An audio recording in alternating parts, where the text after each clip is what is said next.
नारियल के जन्म की कहानी।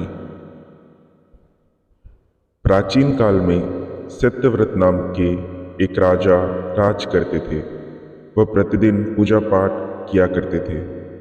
उनके पास किसी भी चीज़ की कमी नहीं थी। वह धन दौलत से लेकर हर प्रकार की सुविधा से समृद्ध थे। हालांकि इसके बावजूद भी राजा की एक अभिलाषा थी जिसके वह पूर्ण होने की चाह रखते थे। दरअसल राजा सत्यव्रत को किसी प्रकार से स्वर्गलोक जाने की इच्छा थी।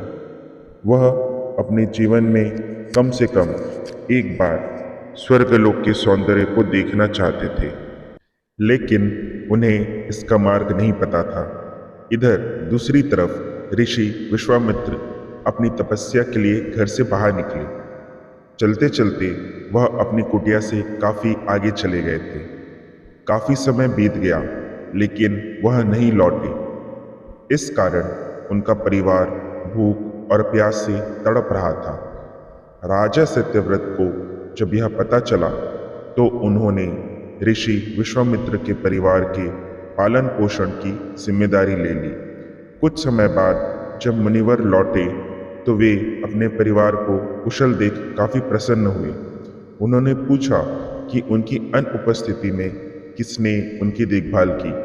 इस पर ऋषि के परिवार वालों ने बताया कि राजा ने उनके पालन पोषण की जिम्मेदारी उठाई थी। यह सुनकर ऋषि विश्वामित्र तुरंत राजमहल पहुंचे और राजा से मुलाकात की। वहां पहुंचकर उन्होंने सबसे पहले महाराज को धन्यवाद कहा। इस पर राजा ने ऋषि से अपनी इच्छा पूर्ण होने का आशीर्वाद मांगा। राजा की बात सुनकर ऋषि विश्वामित्र ने कहा, बोलिए महाराज, आपको क्या वरदान चाहिए। तब महाराज ने कहा, हे मुनि, मुझे एक बार स्वर्गलोक के दर्शन करने हैं। कृपया करके मुझे वहां जाने का वरदान दें। राजा की प्रार्थना सुनकर ऋषि विश्वामित्र ने एक ऐसा रास्ता बनाया जो स्वर्गलोक की ओर जाता था। यह देख राजा सत्यव्रत बहुत खुश हुए। वह तुरंत उस रास्ते पर चल पड़े और स्वर्गलोक पहुंच गए। यहाँ पहुंचते ही इंद्रदेव ने उन्हें नीचे धक्का दे दिया, जिसके कारण वो सीधे धरती पर जा गिरे। राजा सत्यव्रत ने तुरंत सारी घटना ऋषि विश्वामित्र को बताई।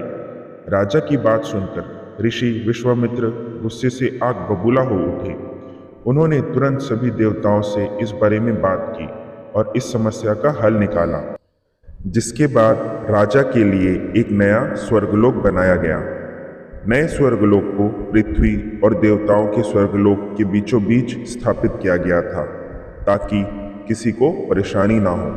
नए स्वर्गलोक से राजा सत्यव्रत तो बहुत खुश हुए, लेकिन विश्वामित्र को एक चिंता लगातार सता रही थी।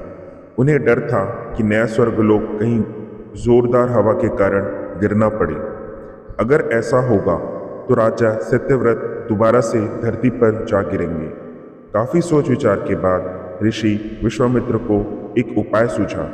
उन्होंने नए स्वर्गलोक के नीचे एक बहुत लंबा खंभा लगा दिया ताकि उसे सहारा मिल सके। ऐसी मान्यता है कि नए स्वर्गलोक के नीचे लगाया गया खंभा एक विशाल पेड़ के तने के रूप में बदल गया।